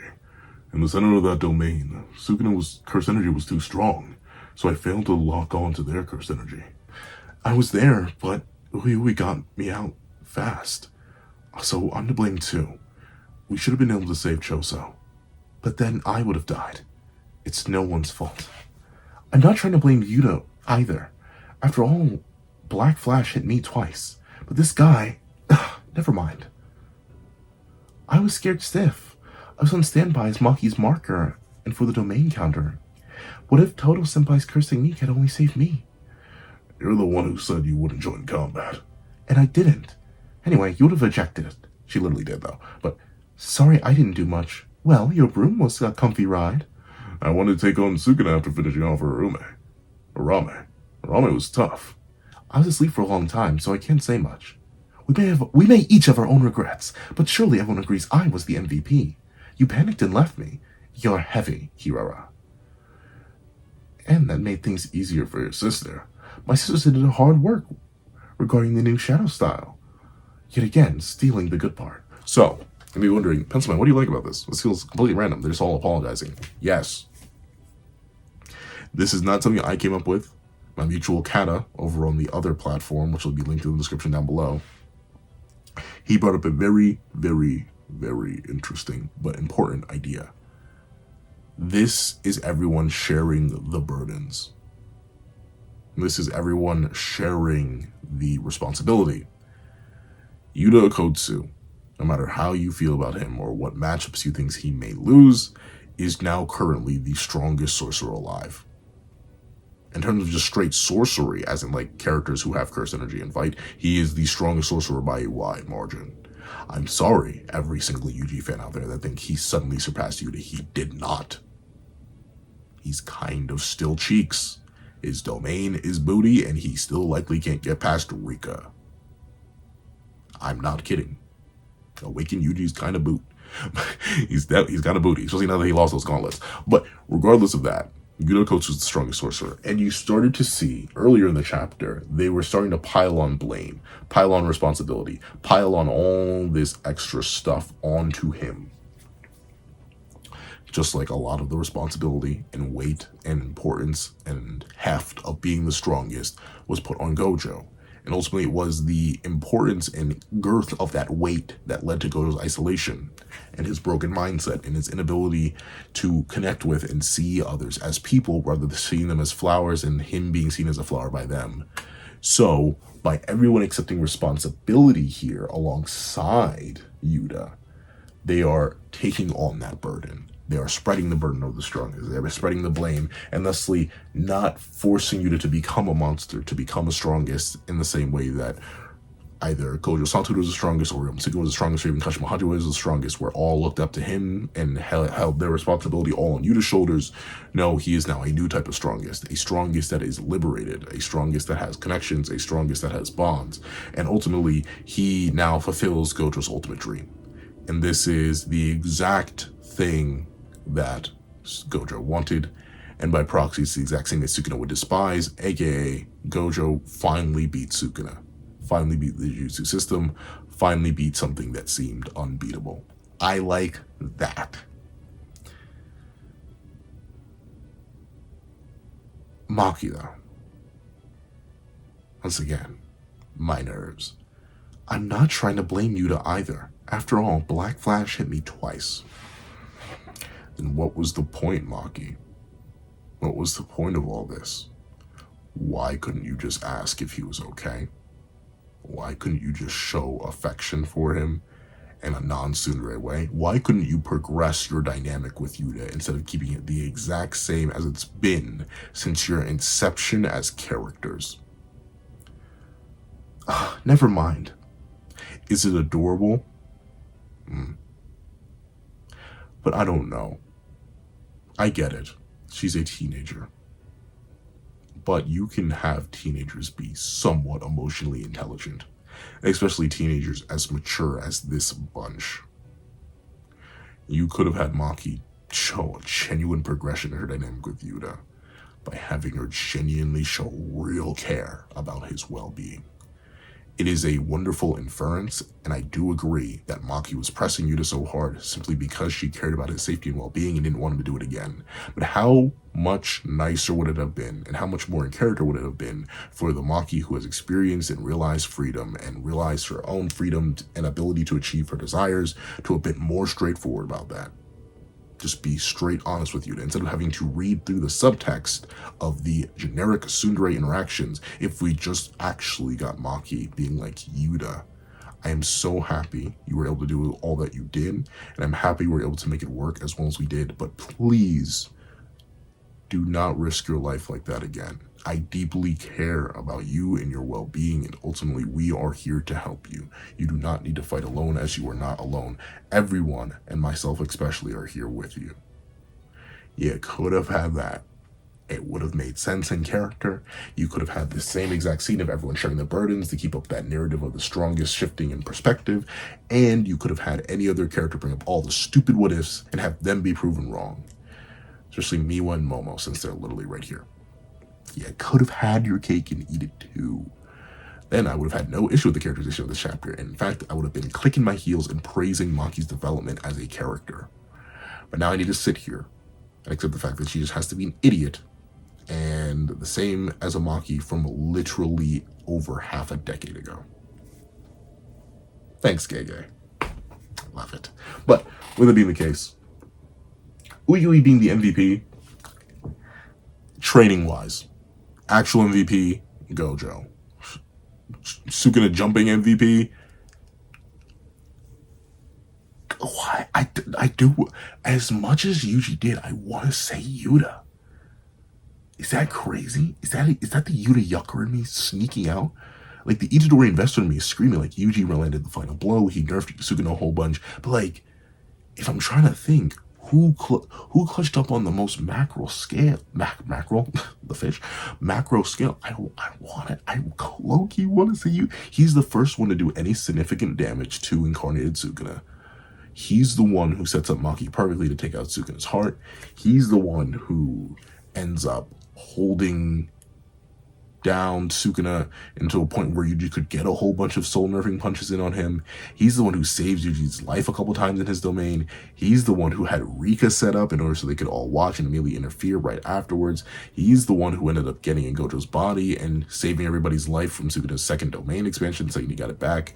He's the one who ended up boxing Sukuna and doing enough damage to him to class both of their domains and put him in Curse Technique burnout. He's the one who, even when his Curse Technique was burned out, he maintained his domain charge so Angel could come in and start cooking. Like, he did so much, damage-wise and, like, support-wise, that when I'm looking at Yuji, who really didn't do much damage, he did a whole bunch of support through spiritual barrier there.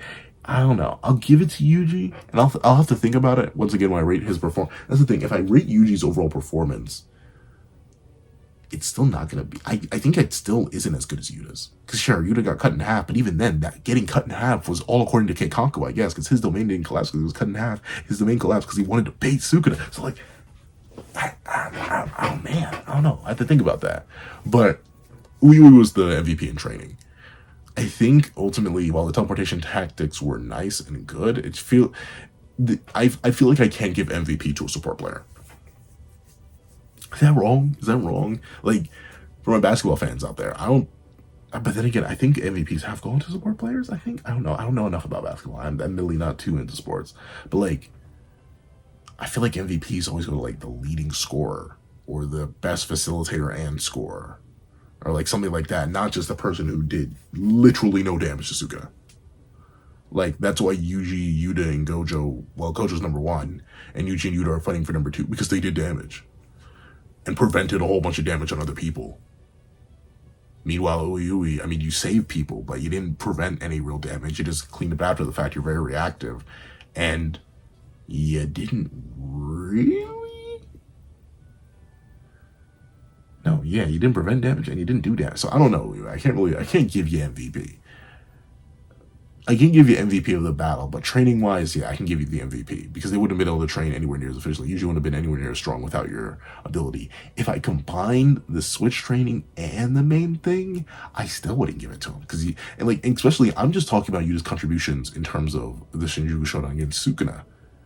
Yuta also did kill Kenjaku. Like, that's also on a plus sheet. So I think I have to put Yuta above Itadori. I know my fellow Itadori investors won't like that, but yeah, Yuta, he did that. He cooked. He's the linchpin of the Shinjuku Showdown after Gojo. Everything is built around him. He was the insurance. He was him. Still is. Yuta Okkotsu is the strongest sorcerer of today, now, and he was the secondary linchpin of the Shinjuku Showdown, undeniably. He did way too much on every single front possible. Gotta give it to Broski. But, with it being the case, Mei does take credit for making the new Shao style easier. As he says, guilty as charged. After all, I can't exchange my life for money.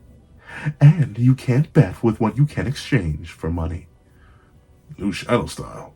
Can't only certain people use that? Yes, that's right. A binding vow restricts it to one family. The inventor, Sadatsuna Ashiya, made it that way to prevent it from leaking to curse users. But generations change. Poor Mei. I mean, she got a little bit of hair detailing. But generations changed, and new shadow style lost its public benefit, and Symbol Domain became a trade secret. Huh? In other words, the clan keeps a monopoly on it, invites disciples, and unreasonably enforces the binding vow. New shadow style is of great worth to sorcerers who have no curse techniques. Total learned from Tsukumo, who acquired it Mekamaru style. What does that mean? I don't know what, like, I know Mekamaru had it in a tube, but, like, I don't know what acquiring Mekamaru style means. I completely forgot how Mekamaru acquired it. I just remember he had someone to make it in a tube. I don't even know how he used it. But, I don't know. Somehow, one way or another. Maybe just saw it and copied it, who knows. But, ultimately, we'll just go into this full, one thing I do want to tackle. Hikari, his scaling. I wanted to take on Suguna after finishing Arame. Arame was tough. I still wish we got to see it. I think he needed it. I've seen some people just fully accept the scaling in the statements and their implications. Yeah, it's fine. I'm down with it. Once again, I'll make a video talking about scaling Hikari. And I'll make a video talking about scaling Kashimo. And talking about a video talking about Yorozu. And why scaling all three of those characters on their own is a complete nightmare, because you just have to go off words. Words that mean a lot and sound like they mean a lot, but still just words. Because feat-wise, none of those three are actually impressive, considering all their feats are either on each other or a super suppressed, holding back Suguna. But with it being the case, Hikari just not being strong enough to beat Arame. Arame. It is Arame. I heard it pronounced properly. Arame. Just not able to beat him. Because they were tough. And I'm supposed to believe this guy's on the same level, if not stronger than Yuta Kotsu. Yeah, I don't know about that, Chief. I really don't know about that, Chief. I'm sorry, dog. It's just, like, and I get it. Hikari is the best matchup for Arame. Even, I feel like Arame was stupid, too. Like, I don't know. Maybe because it's just me. I feel like I could think of, like, 15 different ways to kill Jackpot Hikari. If I had Arame's scale and diversity of moveset. Like, you could just do proper timing. You could just freeze him in a very particular way. Like, once again, to be fair, we just don't have enough of the fight to know what was trying and what wasn't. But ultimately, Hikari, man, struggle. But ultimately, we get a full explanation of new shadow styles. What's unreasonable about a binding vow forbidding a technique of teaching? Wait, what's unreasonable about a binding vow forbidding the teaching of new shadow styles to anyone but disciples? That's only part of it. If you can't refuse summons from the head, among other complications. What's particularly risky is lifespan, because this is closer to a spell without limit than a binding vow or curse technique. The new shadow style's head absorbs the lifespan of the disciples, supposedly. Lifespan? Supposedly. No one knows who the new shadow style's head is. So, while the contract concerning lifespan is a fact, no one knows how it's fulfilled. Some disciples are old men and women. If the head dies, a seer disciple will become the next one. But as long as the new shadow style head doesn't reveal their identity, no one will know who it is. And only the leader can undo the various binding vows. As far as I know, there aren't any seer disciples who have the information on the head. Maybe you mean there weren't any. I'm the current head of the new shadow style. What? So the Symbol Domain binding vow and lifespan spell are no longer a problem.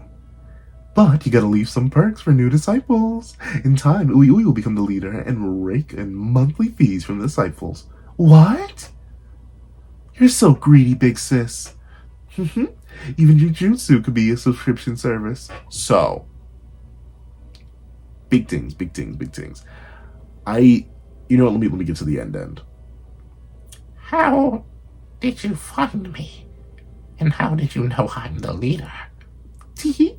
I heard it from someone I know, in the know. But no one should know that. You intended to increase the number of disciples to stand alongside the big three families, and then control Jujutsu headquarters in the sorcery world, didn't you? Tengen.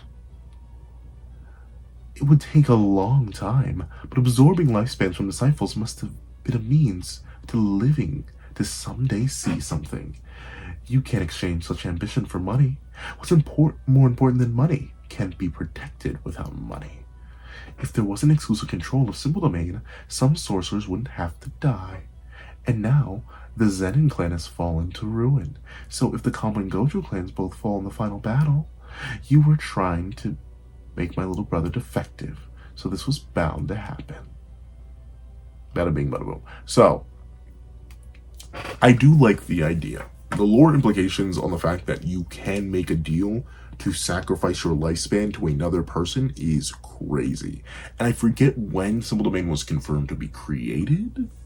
In fact, let me look that up right now. Let's see if I can find it real quick. But the idea that this is, unless there's a different implication and it's implied the original user did die and then this person at the end of the chapter became the new clan head and then they implemented this. At least from my understanding of it, what I'm meant to believe is the inventor, Sadatsuna Ashiya, is that lady or that old person at the end of the chapter and at the start of the chapter. I think that is them. What they did was they took the lifespans of every single person who ever signed up. So maybe it was 1 year for some disciples, 2 years, 3 years, 4 years. But depending on when the technique was made, let me see if I can find it. If I can find the darn search button. Brightness, turn up. Where's the search button? There we go. Simple Domain. Let me see if I can peep that. Simple. Give me Simple Domain. Give me Simple Domain. Complete technique. Erects a small barrier. Description. Usage. Kasumi Miwa. Kokichi Muda. Kuchisase. Load, darn you, wiki, load. I'm trying to figure out when it was made. But considering, let's see, when was it created? Please show me when it was created. Please. Why won't you real me? Why won't you real me when you were created? Why won't you real me, please? Why won't you real me when you were created? Description, height of the Jujutsu era. Okay, no, yeah. During the height of the Jujutsu era. So that's the Heian era. So it was in the Heian era. So I think this old person is literally Sadatsuna Ashiya. And they've been around since that time period. They've been around since the Heian era. Specifically, building on tech, developing tech, and making that deal.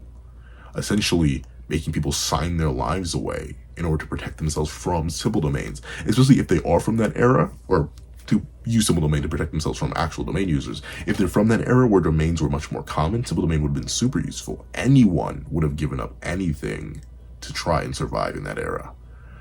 So Sadatsuna Ashiya would have a bunch of people lining up to learn anti-domain techniques. Especially considering we don't know the conditions behind a hollow wicker basket, which is a completely separate technique. Maybe that's something even more difficult to learn or apply or use, or less useful than new shadow style.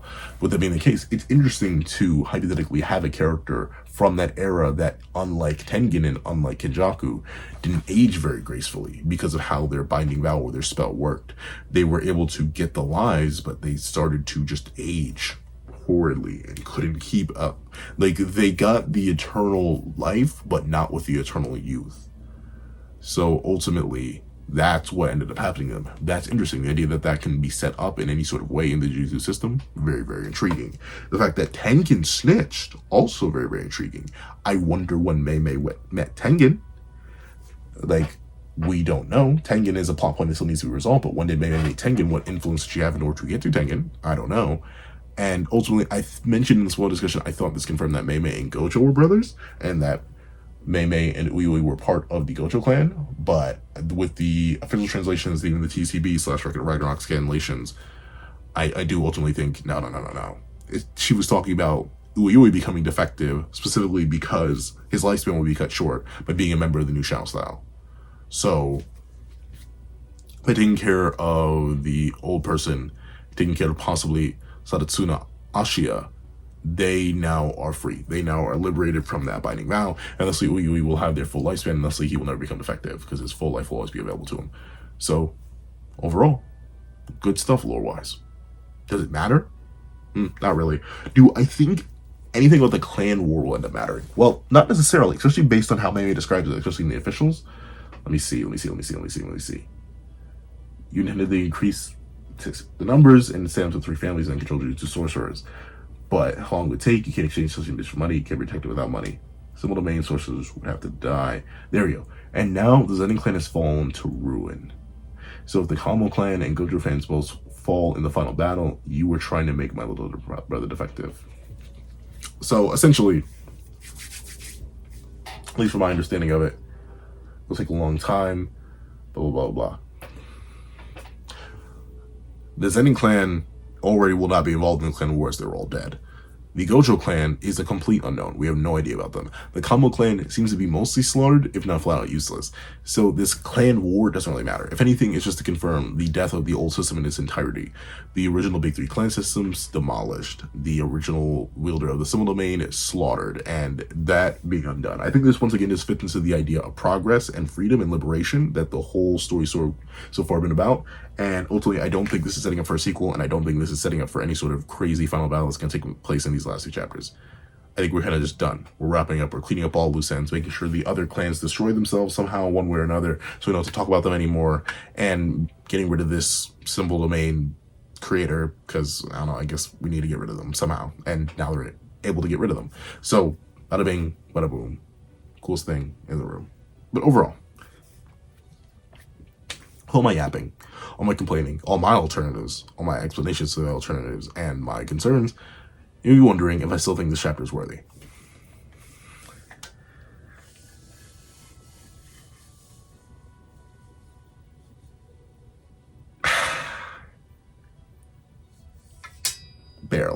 Barely.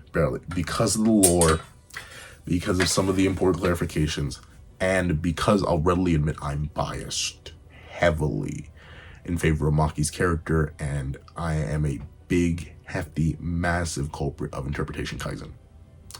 So I will give the chapter that pass. It's worthy by a hair's breadth. If there's one more thing I did not like in this chapter, that I think I would have done it. And I think there's only like 1 or 2 other chapters in the entire channel's history where I've said it's unworthy. This one, it dances such a fine line. But KK is lucky I like lore, and lucky I really want to know about the gauntlets, and lucky that Yuta is basically impossible to mischaracterize or not develop, because he hasn't really developed in over 200 something chapters, or however long it's been since he's introduced, like 100 something chapters. So overall, the chapter is fine. Now, if you somehow made it all the way to the end of this thicky boy of a video, I'm so sorry this took so long, but as you can clearly tell, I had a lot to talk about, and I didn't want to restrict myself. I didn't want to put a binding vow on. Please do me a favor and leave old Shadow style in the comment section.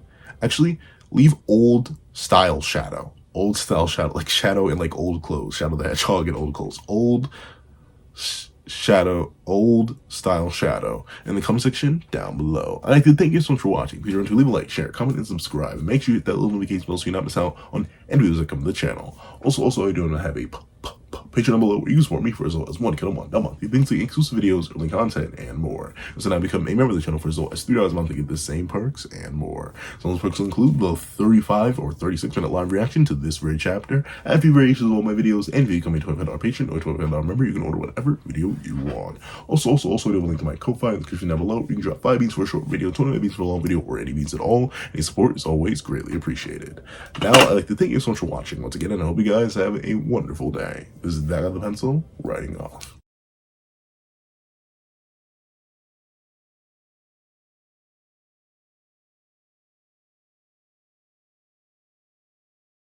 I'd like to give a thank you to our $3 members: Sierra, Greyhound, Eternal Flame, NMA, Real Rare, Red Wolf 4765, Paris Arnold, Astro, Brandon Payne, and G Prosper.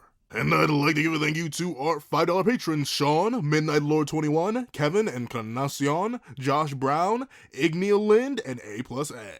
And I'd like to give a big ol' thank you to our $7 members: Autumn Mornings Lazo, Fine, Zombie Hunter, and Austin Wimberly. Then I'd like to give a thank you to our $10 members: Robbie Uchiha, Jay Warrior, and AZ Void. Then I'd like to give a big ol' thank you to our $10 patrons: Overlord Zero, Joaquin Munoz, and Idem Okami. And I'd like to give the craziest, juiciest, most next-level, quadruple, swalloppy, toppy, next-level superhuman in beyond this world kidney having thank you to our $100 patron, or that guy with a pencil tier patron, Calvin Elder.